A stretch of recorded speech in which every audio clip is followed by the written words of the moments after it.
ረን ሶያ አንድ ነገር በሉት እንዲህ ወደ ህሊናው ይመለስ። ምን አይነት መንፈስ ነው የሰፈረበት በመድኃኒዓለም። እንግዲህ ለበላይ ሰብ የደረሰች እመቤታችን ላንተም ትድረስልህ። ሌላ ምንም ልንል አንችል።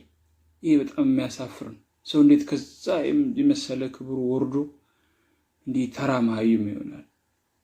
ይሄ ደግሞ ተራ ብቻ አይደለም፣ ተራ ይፈታራል። ብዙ ጊዜ ሰው ቤት ሲያሰራ የማይቀሩ ነገሮች አሉ። መጸዳጃ ቤት አይቀርም አይደለ?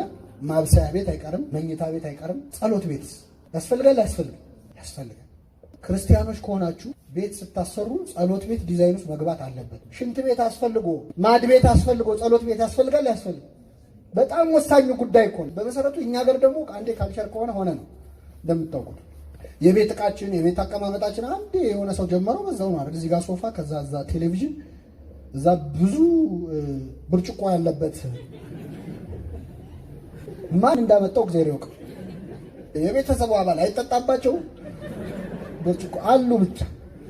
እኔ አሁን እየቀረ ይሆናል አለ የሆነ ሰው ካሳየን በቃ ዶግማ ነው የሚሆነው። ስለዚህ ጸሎት ቤትም ከተጀመረ መደረጉ ይቀራል አይቀርም። ስለዚህ ጸሎት ቤት ያለው ቤተሰብ አንተ ባትጸልይ ልጅ ግን ያንን እያየ ቢያንስ ሲጨንቀው ጸሎት ቤት ይገባል። ቅያሜው ይቅርና ጌታ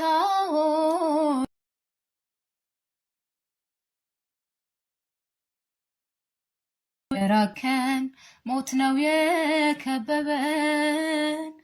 ቅያሜው ይቅርና አምላክ ሆይ ታረቀን። አንተ ስለራከን ሞት ነው የከበበን።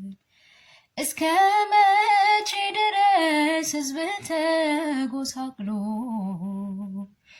በረከሰ መንፈስ ለርኩሰት ተጥሎ ምድር ያለቀሰች ደም የሸተታት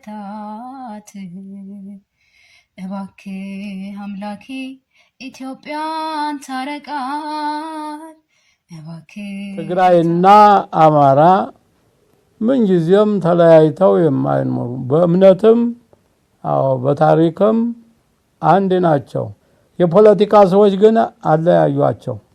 የፖለቲካ ሰዎች እድሜ ልክ እንኖራለን መስሏቸው በጠቅላላ ህዝቡንም ሁሉ በታተኑ በጠበጡት።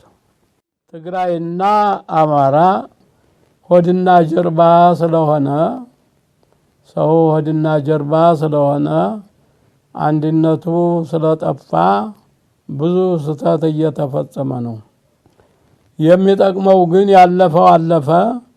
አሁንም ለወደፊቱ ያሉትን ሽማግሌዎች በማጠናከር ችግሩን መፍታት ለሚተካው ትውልድ ሊበጅ ይችላል። ስለ እግዚአብሔር ብላችሁ ስለ ኢትዮጵያ ብላችሁ አንድነት ፍጠሩ። እንዴት ናችሁ? ሰላም። ዛሬ ላወራችሁ የመጣሁት ስለ ሄለን በርሄ ነው። በጣም ብዙ ኢንቦክስ እየተደረገልኝ ስላለ ኮሜንት ላይ እየተጻፈልኝ ስለሆነ ኢንቦክስ ያደረጋችሁልኝ ልጆች እና ኮሜንት ያደረጋችሁ ልጆች ፈጽሞ ስህተት እንደሆናችሁ ልነግራችሁ ነው የመጣሁት። ጸሐፍት ፈሪሳውያን አመንዝራዋን ሴት ይዘውለት ሲመጡ ምንድነው ያለው ኢየሱስ ክርስቶስ? ከእናንተ መሃል ኃጢአት የሌለበት ይውገራት ነው ያለው። ግን ሁሉም ተተዋጠፉ። የሉቃስ ወንጌል ምዕራፍ 15 ከቁጥር 7 እንደዚህ ይላል፣ እላችኋለሁ እንዲሁም ንስሐ ከሚያስፈልጋቸው ከ99 ጻድቃን ይልቅ ንስሐ በሚገባው በአንድ ኃጢአት በሰማይ ደስታ ይሆናል። በመጽሐፍ ቅዱሳችን ውስጥ መመልከት እንችላለን። አብርሃም ከምን ወጥቶ ነው ወደ እግዚአብሔር ሄደው? ሙሴ ከምን ወጥቶ ነው ወደ እግዚአብሔር ሄደው?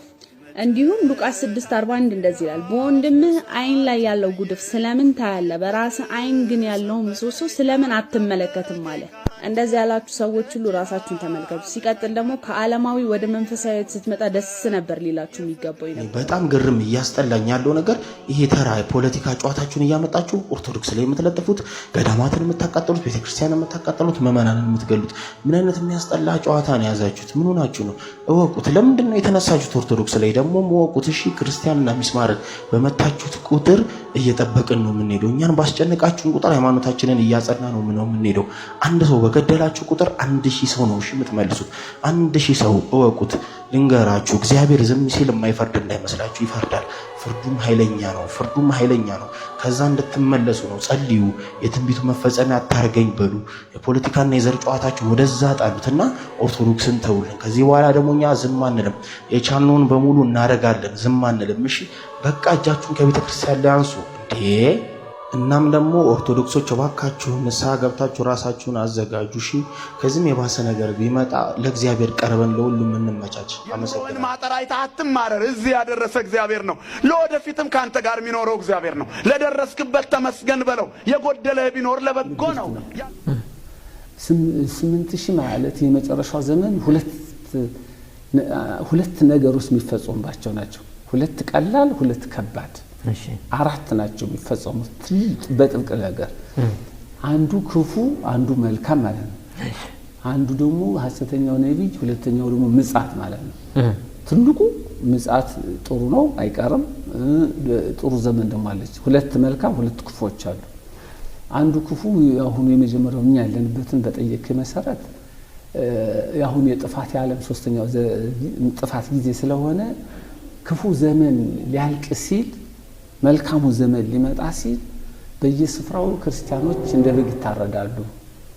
ክርስቲያኖችን የሚያርዱ የሚያሰቃዩ ይበዛሉ። ቤተክርስቲያንን ያቃጥላሉ። በልዩ ልዩ ስራ ብዙ በደሎች ይፈጸማሉ። ይህ እንግዲህ ትንቢቱ ስለሆነ የግድ ነው። እኛ ምን ለምን